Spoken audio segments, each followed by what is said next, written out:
다 같이 일어나셔서 하나님의 말씀 한 목소리로 읽겠습니다. 이사야서 10장 1절에서 14절까지의 말씀입니다. 구약성경 977페이지입니다. 1절에서 5절까지만 읽겠습니다. 1절에서 5절까지의 말씀 다 같이 읽겠습니다.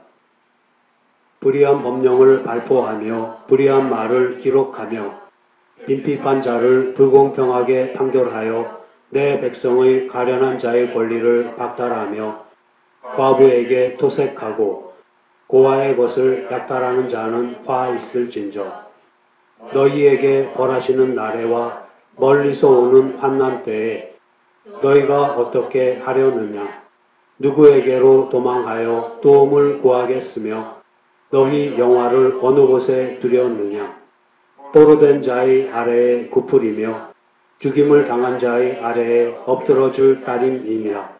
그럴지라도 여호와의 노가 쉬지 아니하며 그 손이 여전히 펴지리라.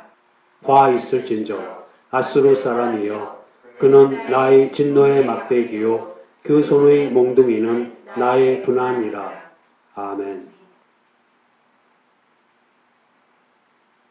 지난번에 살펴본 9장 8절부터 21절에는 북왕국 이스라엘에 대한 심판의 메시지가 3번이나 주어졌습니다.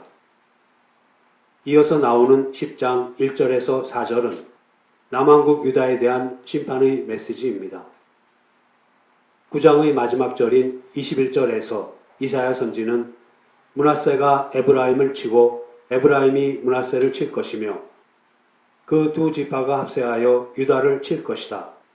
그래도 여호와의 분노가 그치지 않을 것이며 그의 손은 펴진 채 그대로 있을 것이다 하고 선포했습니다. 므낫세와 싸워서 북이스라엘의 주도권을 장악한 에브라임이 남유다를 침공합니다. 이 침공이 바로 7장에 나오는 아람과 연합한 북이스라엘의 유다에 대한 침공입니다. 남유다를 향한 하나님의 진노는 이처럼 끊이지 않는 동족 사이의 싸움으로 나타나기에 이르렀습니다. 심판을 받아야 했던 남왕국 유다에는 공의 대신 불의로 가득했습니다.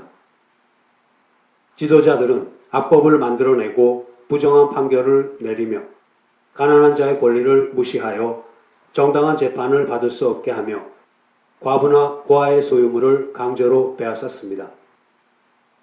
그러니 이와 같은 사회에 어떻게 하나님의 진노가 선포되지 않을 수 있겠습니까? 그들은 재앙의 날에 누구에게 도움을 청하러 도망칠 수 없고 모두가 다 포로로 잡혀가고 죽임을 당할 것입니다. 그러나 하나님의 진노는 여기에서 그치지 않을 것입니다. 하나님께서는 아수르를 심판의 도구로 사용하셨습니다. 5절에서 아수르는 나의 진노의 몽둥이이며 그의 손에 있는 몽둥이는 바로 나의 진노이다 하신 대로 불경건한 이스라엘을 아수르를 도구로 사용하여 심판하셨습니다. 이것을 통해 하나님께서는 북이스라엘이나 남유다가 생각했던 것처럼 당시의 세계 정세는 강대국인 아수르가 주관하는 것이 아니라 하나님의 분명한 계획과 목적 아래에서 움직이고 있다는 것을 보여주십니다. 세상 역사는 하나님의 섭리의 역사입니다. 하나님께서는 온 세상을 다스리시며 세상 나라들을 하나님의 섭리의 도구와 심판의 도구로 사용하십니다. 그렇지만 아수르는 단지 영토를 확장하려는 욕심에 따라 주변 나라들을 침공하는 가운데 북이스라엘과 남유다를 공격했을 뿐입니다. 그런데도 아수르는 자신의 힘을 8절부터 11절에서 이렇게 자랑합니다. 나의 사령관들은 모두 왕이 아니냐.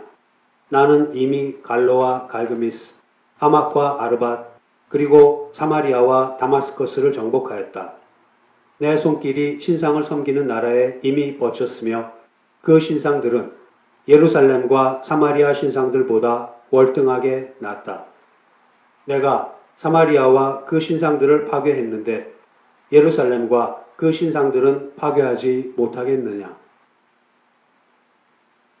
아수르 왕은 하나님의 섭리를 미처 깨닫지 못한 채 이스라엘이 하나님을 멸시하며 하나님의 백성을 모독하면서 자신의 힘을 자랑하고 있습니다. 이제 이에 대한 하나님의 진노가 선언됩니다. 하나님께서는 주변 여러 나라들을 침략하는 아수르의 욕심과 교만을 미워하시며 12절에서 내가 시온산과 예루살렘에서 하고 있는 일을 다 마치면 아수르 왕의 교만과 자랑에 대해 그를 벌할 것이다 하고 말씀하셨습니다. 아수르 왕은 그가 주변 여러 나라들을 오직 자신의 힘과 지혜로 정복한 것이라고 자랑하고 있습니다. 많은 민족을 정복할 때 그 어느 누구도 감히 자기에게 반항하지 못했음을 자랑하고 있습니다. 아수르 왕은 스스로 지혜 있다고 하는 자를 가장 싫어하시는 하나님 앞에서 스스로 지혜롭고 명철하다고 자랑하고 있습니다. 그런데 이사야 선지는 일찍이 5장 21절에서 남유다가 심판받아야 하는 이유가 그들 스스로 지혜롭다 하며 스스로 명철하다고 했기 때문이라고 선언했었습니다. 하나님의 백성인 남유다가 같은 이유로 심판을 받았을진데 이방 국가인 아수르는 어떻게 했습니까? 교만은 죄악입니다. 아수르도 그 교만 때문에 결국 하나님의 심판을 피하지 못할 것입니다. 오늘은 그 교만이 어떻게 회개와 순종으로 깊어져 가야 할 우리의 신앙을 형식적인 종교 행위로 흐르게 하는지를 살펴보겠습니다. 또한 그렇게 진정한 회개와 순종 없이 겉으로 보이는 종교적인 행위로 신앙을 대신하는 것이 얼마나 하나님의 진노를 사는 것인지를 살펴보겠습니다. 이스라엘을 향해 하나의 심판 뒤에 또 다른 심판이 선언됩니다. 그럼에도 불구하고 하나님의 진노가 가라앉지 않을 것이라는 선언은 하나님께서 이스라엘을 완전히 멸망시키시겠다는 뜻이 아닙니다. 그만큼 그들이 하나님께로 돌아오기를 간절히 원하시는 하나님의 크나큰 사랑의 표현인 것입니다. 이스라엘은 이처럼 하나님께서 이사야 선지를 통해 주시는 거듭된 책망의 말씀을 듣고 돌이켜 하나님 앞으로 나아왔어야 했습니다. 그러나 이스라엘은 이 일에 실패했고 결국 심판을 받게 됩니다. 이사야 선지 선언에서 보듯이 선지자들이 선포한 말씀의 반 이상이 범죄에 대한 책망과 회개의 촉구에 관해서였습니다. 그러나 그와 같은 책망은 책망에서 그치지 않고 격려의 말씀이 그 뒤를 이어서 주어집니다. 하나님께서는 범죄에 대한 형벌을 선포하시면서도 책망을 받고 돌이켜서 하나님께 나아오는 남은 자들의 회복에 대한 선포 또한 잊지 않으십니다. 그래서 심판과 회복의 메시지가 번갈아 선포되는 것입니다. 하나님께서 이스라엘 민족을 만민 중에서 택하셔서 표본으로 삼으신 것은 인류 구원을 위한 사역과 메시지를 이스라엘을 통해 나타내시기 위해서였습니다. 하나님께서는 선민인 이스라엘 백성 중에서도 또다시 선지자를 택하셔서 인류 구원의 메시지인 예언의 말씀을 맡기셨습니다. 말씀을 받은 선지자는 하나님의 대변자로서 백성들에게 하나님의 계시를 선포했습니다. 따라서 선지자는 단순히 이스라엘 백성만을 위한 사역자가 아니라 전 인류를 위한 하나님의 사역자입니다. 이와 같은 의미에서 이사야 선지는 오늘의 본문을 통해 북이스라엘이나 남유다를 향해서뿐만 아니라 아수르를 향해서도 심판의 메시지를 선포한 것입니다. 아수르는 자기들의 북이스라엘과 남유다에 대한 침공, 즉 아수르를 도구로 사용하신 하나님의 심판을 통해 이스라엘의 하나님이 유일한 신이시라는 것을 깨달아야 했습니다. 그러나 아수르는 교만해진 나머지 하나님의 섭리를 미처 알지 못하고 심판을 스스로 부르고 말았습니다. 이러한 선지자의 예언은 과거의 역사로부터 얻은 교훈을 중요하게 다루고 있습니다. 과거의 역사를 종교적 또는 도덕적인 면에서 해석하는 가운데 하나님께서 주신 교훈을 찾아서 현재의 삶에 적용하는 것이 선지자의 사명입니다. 또한 아직 이루어지지 않은 앞날의 일을 말하는 예언은 미래에 대한 소망을 가지게 함으로써 현재의 삶에 큰 힘이 되며 생활의 길잡이가 됩니다. 그러므로 과거를 말하는 역사의 증언이나 미래의 사실을 선포하는 예언은 그 교훈들이 현재의 문제를 해결하는 데에서, 특히 회개를 하게 하는 데에서 그 의미를 갖게 되는 것입니다. 이와 같은 선지자는 일찍부터 있어 왔으나 이스라엘의 왕정이 시작되면서 본격적인 제도로서 자리를 잡았습니다. 이스라엘은 그 근본이 하나님께서 다스리시는 신정국가입니다. 하나님께서는 이스라엘의 왕정 제도를 허락하시기 전에 사사 제도를 통해 친히 이스라엘을 다스리셨습니다. 하나님께서는 필요할 때마다 사사를 세우셔서 이방 국가들의 침입으로부터 백성을 구원하고 다스리게 하셨습니다. 사사는 철저하게 하나님의 종으로서 맡은 임무를 수행했습니다. 그러나 이스라엘 지파 전체가 아니라 일부만을 담당했으며 강제적으로 명령을 집행하는 권한은 없었습니다. 그러다 보니 백성들이 점차 하나님의 뜻을 떠나서 자기의 소견에 따라서 제멋대로 살게 되었고, 그들을 하나님의 말씀으로 통제할 인간 왕의 필요성이 대두된 것입니다. 신명기 17장에서 언급된 왕정 제도는 마침내 사무엘상 8장에서 이스라엘이 세상과 같이 되려는 욕심에 인간 왕을 요구함으로써 시작됩니다. 여기서 이스라엘이 주변 나라와 같은 왕을 달라는 것은 하나님의 통치가 싫다는 뜻으로 그 자체가 범죄입니다. 그럼에도 불구하고 하나님께서는 이스라엘이 처한 현실 때문에 그들에게 왕을 허락하십니다. 그렇다면 하나님께서 더 이상 왕으로서 이스라엘을 다스리지 않으시겠다는 것입니까? 그렇지 않습니다. 하나님께서 이스라엘의 왕이 되신다는 시내산에서의 언약은 결코 변경될 수 없는 약속입니다. 그러므로 하나님께서는 신정과 인간왕 제도가 함께할 수 있게 하기 위해서 이스라엘에게 왕을 허락하시되 주변 나라와 같은 왕을 주시는 것이 아니라 하나님의 규례를 따른 독특한 왕을 주셨습니다. 이스라엘의 왕은 주변 나라의 왕들과 같이 신처럼 모든 것 위에 군림하는 교만한 왕이 아니라 단지 하나님의 종으로서 겸손한 왕입니다. 그래서 이스라엘 왕의 가장 중요한 자질은 교만하지 않으며 자신도 하나님 앞에서 종이라는 인식을 늘 가지고 하나님을 경외하며 율법을 토대로 해서 백성들을 통치해야 하는 것입니다. 그렇지만 왕도 타락한 인간입니다. 왕이 하나님을 경외하는 자라면 더없이 좋겠지만 왕이 만일 하나님을 경외하는 신앙이 없다면 이스라엘이 어떻게 되겠습니까? 하나님께서는 이러한 왕정제도의 약점을 보완하시기 위해서 공식적인 선지자 직분을 두시고 왕이 잘못된 길로 갈 때 그 왕을 책망해서 바른 길로 가도록 하셨습니다. 이렇게 시작된 이스라엘의 왕정은 사울 40년, 다윗 40년, 그리고 솔로몬 40년, 합해서 120년간 통일 왕국을 유지했습니다. 그런데 솔로몬 왕 통치 말기에 여로보암은 아히야라고 하는 선지자로부터 자신이 왕이 될 것이라는 예언을 듣게 됩니다. 이 예언에 힘입은 여로보암은 솔로몬 왕을 죽이기 위해 성급히 반란을 일으켰다가 실패합니다. 그리고는 애굽으로 도피하여 솔로몬이 죽기까지 그곳에서 머물렀습니다.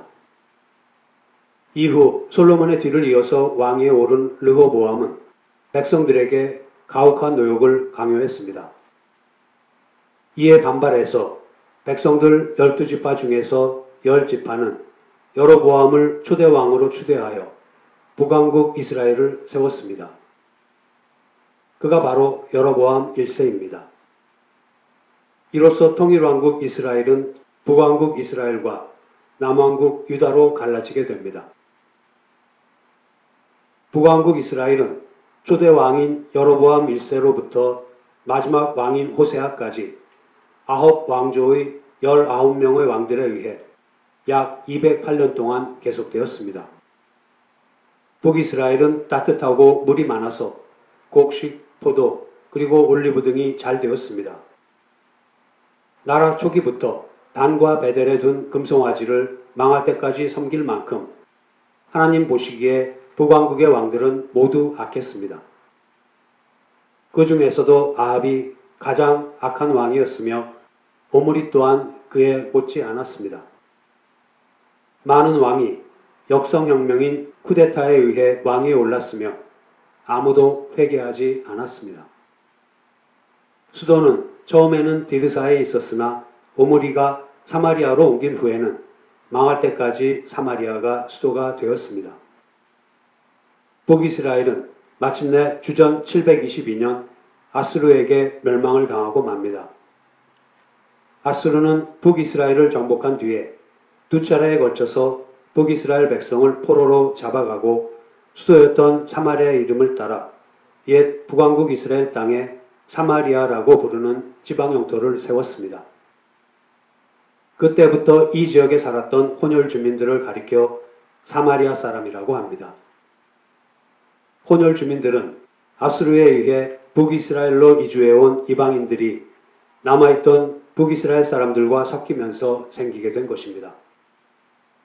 바벨론 포로 생활을 마치고 돌아온 유다 사람들은 이 혼혈 주민들을 순수 혈통이 아니라는 이유로 이스라엘 사람으로 인정하지 않았습니다.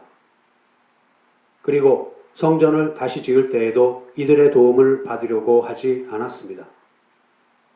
북이스라엘에서 활동하던 선지자는 아히야, 엘리야, 엘리사, 호세아, 아모스, 요나 등입니다. 남왕국 유다는 12지파 중 유다와 베냐민 두 지파가 이루었으며 수도는 예루살렘입니다. 남유다는 북이스라엘보다 136년이나 오래 지속되어 4대 르호보암부터 23대 시드기야까지 총 346년 동안 왕권이 유지되었습니다. 땅은 건조하고 메말랐으며 주로 목축을 했습니다. 남유다에서는 북이스라엘과는 달리 아합의 딸 아달랴의 일시적 통치 기간인 7년을 제외한다면 역성혁명인 쿠데타 없이 왕위가 혈통에 의해 이어졌습니다. 다윗의 길을 따른 대표적인 왕은 히스기야와 요시야였습니다. 히스기야는 종교개혁을 일으켰던 왕으로 성전을 보수하고 우상숭배를 금지했습니다. 그리고 아수르의 사네립이 공격해 왔을 때 하나님만 의지하여 물리쳤던 신실한 왕이었습니다. 요시야 역시 신실한 왕으로서 특히 성전을 보수하다가 율법책을 찾아 그것에 의한 종교개혁을 일으켰던 왕이었습니다. 그는 히스기야의 개혁에서 남은 부분이었던 산당까지 모두 없애는 개혁을 단행했습니다. 이 외에도 남유다에는 신실한 왕들이 여러 명 있었지만 중간에 하나님을 떠나거나 혹은 처음부터 악한 왕들도 있었습니다. 남유다는 백성들을 세 차례에 걸쳐서 포로로 잡아간 바벨론에 의해 주전 586년 예루살렘 성전이 파괴되면서 결국 망하고 맙니다. 하지만 그때 포로로 잡혀간 자들이 남은 자로서 신앙을 지켜갔습니다. 남유다에서 활동했던 선지자로는 이사야, 미가, 하박국, 예레미야, 스바냐, 에스겔 등이 있습니다. 우리는 방금 역사를 통해서 본격적인 선지자 제도를 부른 이스라엘 왕정의 시작과 흥망성쇠 그리고 심판의 결과를 보았습니다.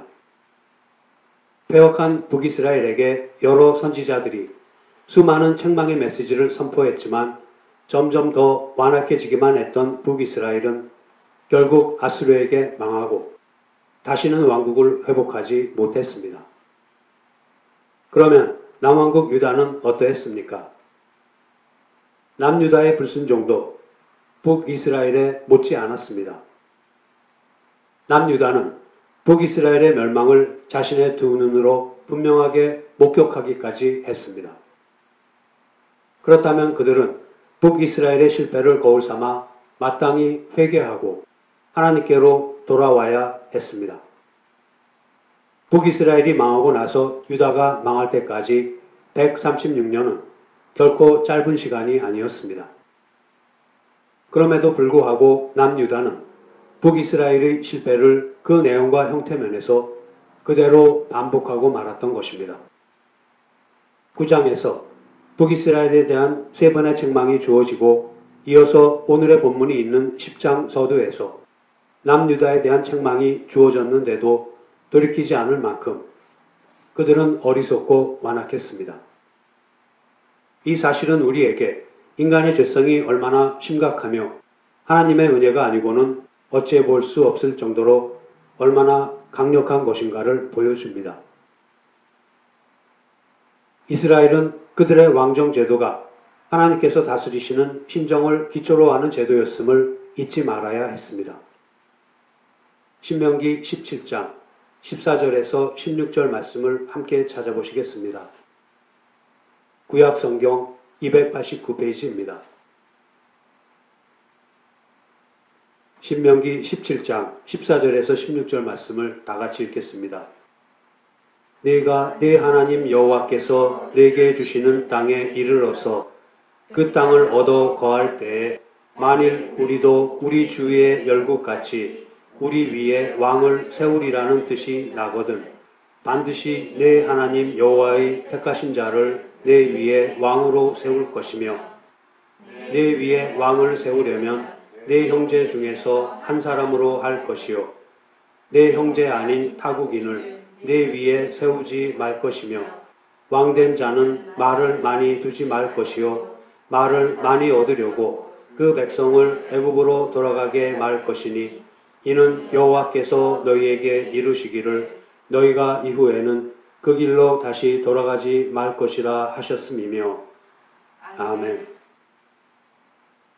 이 말씀에서 하나님께서는 왕이 된 자는 말을 많이 두지 말라고 하십니다. 당시 전쟁의 승패는 많은 경우 기동력에 의해 좌우되었습니다. 그러므로 말은 한 나라 군대의 힘을 형성하는 중요한 요소 중에 하나였습니다. 그런데도 하나님께서는 말을 많이 두지 말라고 하심으로써 이스라엘 왕들이 군사력을 키우는 것을 금하셨습니다. 왜냐하면 전쟁은 하나님께 속한 것이기 때문입니다.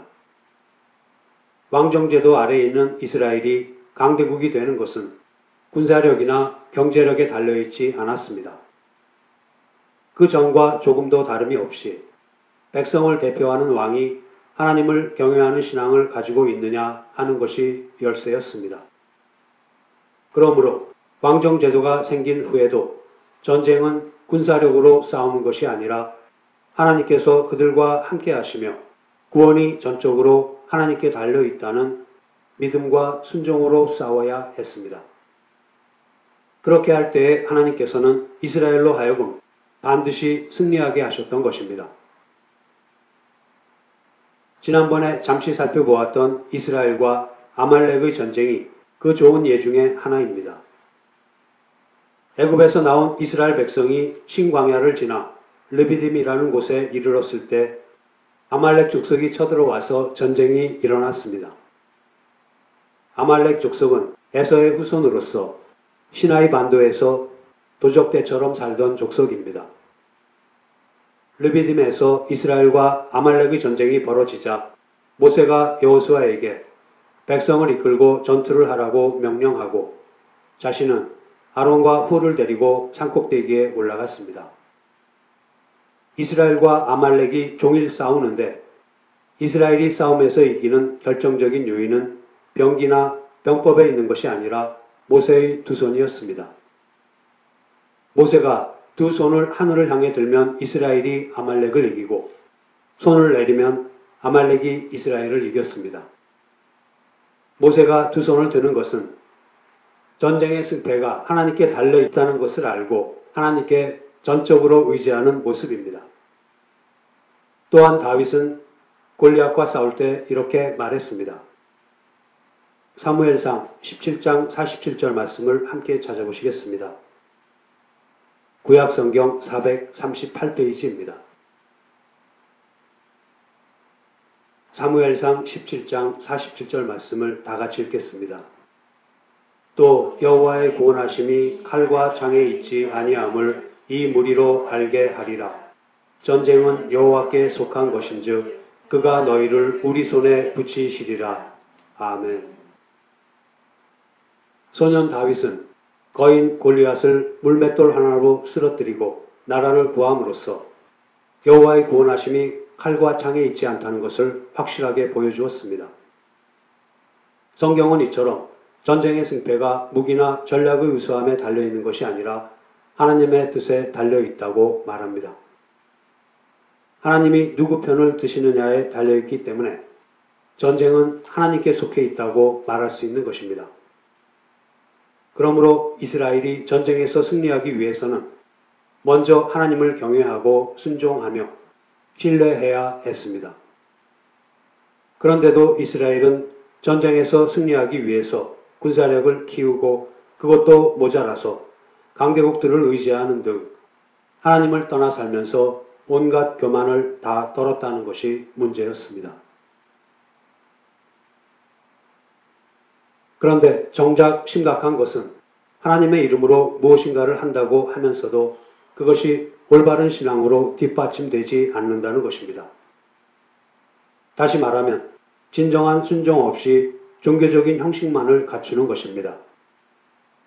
사무엘상 4장에 나오는 이스라엘이 블레셋과의 전쟁에서 법궤를 빼앗긴 사건에 이것이 잘 나타나 있습니다.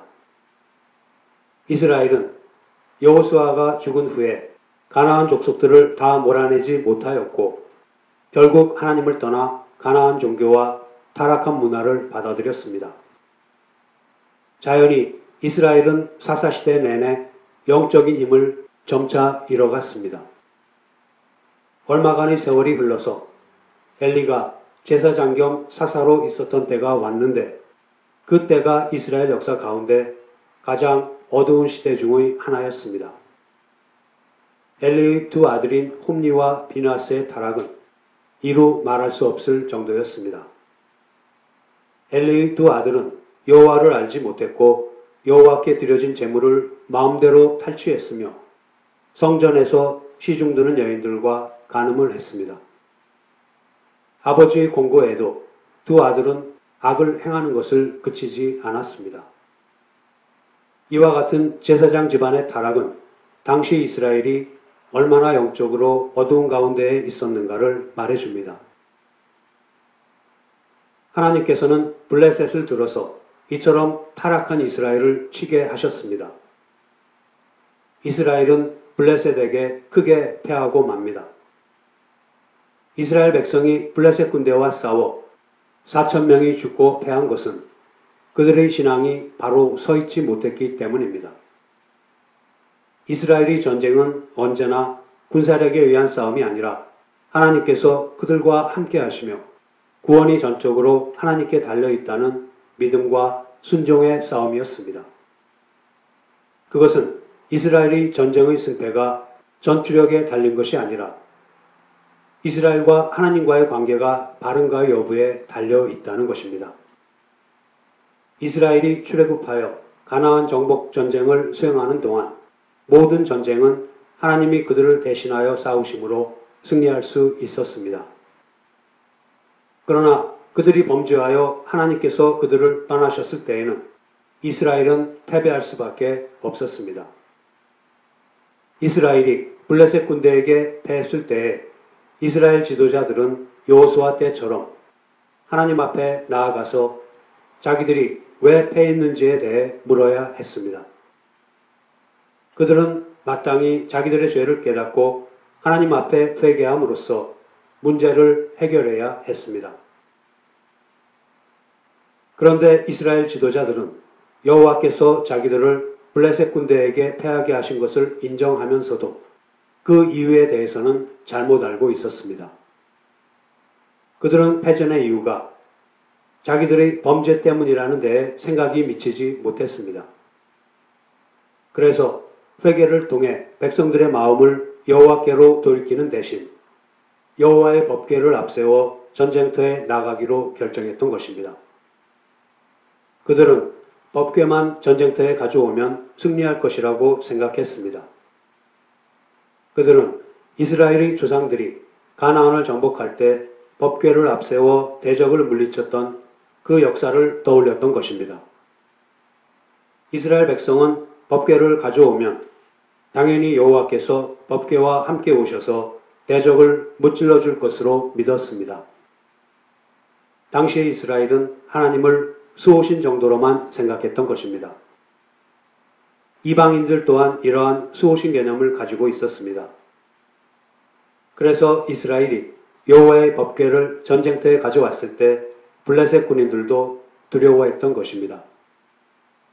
왜냐하면 블레셋이 여호와 하나님을 바로 알지는 못했으나 이스라엘을 애굽에서 인도해낼 만큼 강한 신이라는 것 정도는 익히 알고 있었기 때문입니다. 그러나 하나님은 사람이 만든 상자 안에 계시는 분이 아닙니다. 하나님께서는 언약에 따라 이스라엘 백성과 함께 하셨고 그들이 언약을 어겼을 때에는 약속을 따라 반드시 징계하셨습니다. 그러므로 회개하지 않은 상태에서 언약궤를 가져온다고 해서 문제가 해결될 수는 없었습니다. 이스라엘의 하나님 여호와는 그러한 기계적이고 비인격적인 신이 아니었던 것입니다. 즉 법궤를 따라 하나님께서 무조건 오셔서 이스라엘을 위하여 싸워주시는 것이 아니었습니다. 하나님께서 이스라엘과 함께 하시는 것은 법궤의 있고 없음 때문이 아니라 하나님과의 언약을 지키고 그대로 행하는가 그렇지 않은가에 따르는 것이었습니다. 결국 이스라엘은 또다시 싸움에 져서 여호와의 법궤를 블레셋 군대에게 빼앗기는 수모를 당했습니다. 그들은 하나님께서 그들과 함께하기 위해서는 회개와 순종이 먼저 필요하다는 사실을 알지 못했습니다. 그들은 언약궤만 있으면 하나님께서 자기들과 함께 하실 것이라고 생각했습니다. 그러나 이스라엘은 하나님을 그렇게 이방의 우상과도 같이 여김으로써 법궤까지 블레셋에게 빼앗기는 화를 당하게 된 것입니다. 그 결과 이스라엘 백성이 3만 명이나 더 죽었습니다. 또한 엘리의 아들이며 제사장인 홈니와 비느하스도 하나님께서 일찍이 그들의 가증한 범죄를 인하여 경고하셨던 대로 죽고 맙니다. 이스라엘 백성이 이와 같은 패배를 당한 것은 그들의 진정한 순종이 없는 형식적인 종교 행위에 대한 하나님의 징벌이었습니다. 그들은 여호와의 법궤가 자신들에게 승리를 가져다 줄 것을 믿었습니다. 그러나 정작 승리를 있게 하는 것은 그 법궤에 간직된 하나님의 말씀에 대한 순종이라는 것을 놓침으로써 형식적인 종교 행위에 빠졌던 것입니다. 이처럼 진정한 회개와 순종 없이 종교적인 형식만을 취하다 보면 하나님을 속이는 것은 물론 자기도 모르는 사이에 자신을 속이고 맙니다. 즉, 겉으로 드러나는 형식을 갖추는 것으로 정작 그 안에 채워야 할 신앙의 내용을 대신하는 속이 빈 강정과 같이 되고 마는 것입니다. 이것이야말로 우리의 속사람을 변화시켜 거룩하게 하시려고 그 아들 예수 그리스도를 아끼지 아니하시고 십자가에 못 박아 죽이신 하나님 앞에서 큰 죄를 짓는 것입니다. 이제 말씀을 마치겠습니다. 선민으로서의 자부심을 가지고 있던 이스라엘은 그들이 무엇인가를 잘못했다고 하더라도 하나님께로부터 적당히 혼이 나면 그것으로 그만이라고 생각했습니다. 결코 가나안 땅에서 쫓겨나 포로로 잡혀가고 나라가 망하는 지경에까지 이르리라고는 짐작조차 못했습니다. 그래서 그들은 사회가 부패하고 도덕이 땅에 떨어지고 신앙이 해이해져 가는데도 회개의 필요를 느끼지 못했던 것입니다. 이사야 선지를 비롯한 여러 선지자들의 수많은 경고도 무시했습니다. 그러는 가운데 이스라엘은 진정한 순종과 사랑이 없이 종교의 형식만을 유지해 가면서도 하나님을 바로 섬기고 있다고 믿어 의심치 않았습니다. 그런데 우리가 가장 경계해야 할 것 중에 하나가 바로 이와 같은 형식적인 신앙입니다. 진정한 회개와 순종 없이 종교적인 형식만을 갖추는 것은 자신도 모르게 빠지는 함정으로 멸망의 지름길이 됩니다. 우리는 이것을 북이스라엘이 어떻게 멸망했으며 또 남유다가 어떻게 멸망했는가 하는 역사의 기록을 통해서 충분히 보았습니다. 이스라엘이 블레셋에게 법궤를 빼앗긴 것은 잘못된 신앙의 결과입니다. 이와 같은 일이 우리에게는 나태해진 신앙생활 또는 정체된 신앙생활로 나타납니다. 하나님의 말씀에서 멀어집니다. 마음에 감사와 기쁨 대신 불평과 불만이 가득합니다. 예배를 전과 같이 진심으로 드리지 못합니다. 이러한 현상이 말해주는 것은 우리의 하나님과의 관계가 바르지 못하다는 것입니다. 그럴 때에 우리는 어떻게 해야 하는 것입니까? 하나님과의 관계를 단절하는 죄를 찾아내어 즉시 회개하고 돌아서야 합니다. 하나님과의 관계를 회복하지 못하고 말씀에서 멀어지다 보면 이스라엘이 블레셋과의 싸움에 법궤를 가져옴으로써 하나님을 우상 섬기듯 했듯이 우리 또한 같은 죄를 범하기 쉽습니다. 하나님의 말씀에 순종하는 대신 자기의 뜻대로 살면서 신앙생활을 단지 종교적인 형식만을 통해서 하나님께 최소한의 의무를 하는 것으로 대신하려고 합니다. 그러나 하나님께 대한 경외심과 사랑이 없는 형식적인 신앙은 하나님 보시기에 가증스러운 것일 뿐입니다. 뱀들아, 독사의 새끼들아, 너희가 어떻게 지옥의 판결을 피하겠느냐 하신 예수님의 책망은 과연 누구를 향한 것이겠습니까? 성도 여러분, 경건의 모양은 있으나 경건의 능력은 부인하는 형식적인 신앙을 떠나서 진정으로 하나님을 경외하고 사랑하여 늘 말씀에 순종하는 삶을 살아가는 저와 여러분이 되기를 소원합니다. 기도하시겠습니다. 하나님 아버지, 아버지께서 저희들을 책망하시는 것은 벌을 주시기 위해서가 아니라 죄 많은 저희들이 돌이켜 아버지 앞에 나아오기를 바라시는 크나큰 사랑의 표현이라는 것을 가르쳐 주셨습니다. 그렇게 책망하실 때에 즉시 회개함으로써 남은 자를 위한 회복의 은혜를 누릴 수 있게 하여 주시옵소서. 교만에 빠져서 진정한 회개와 순종을 멀리하고 단지 종교적인 형식만으로 주님을 섬기는 죄를 범하지 않게 도와주시옵소서. 형식적인 신앙으로 주님을 속이고 또 저희들 자신마저 속이는 어리석음에서 떠나게 해주시기를 원합니다. 그리하여 저희들의 속사람을 변화시켜 거룩하게 하시려고 그 아들 예수 그리스도를 아끼지 아니하시고 십자가에 못 박아 죽이신 하나님의 뜻에 순종하며 사는 저희들이 되게 하여 주시옵소서. 우리 주 예수 그리스도의 이름으로 기도드립니다. 아멘.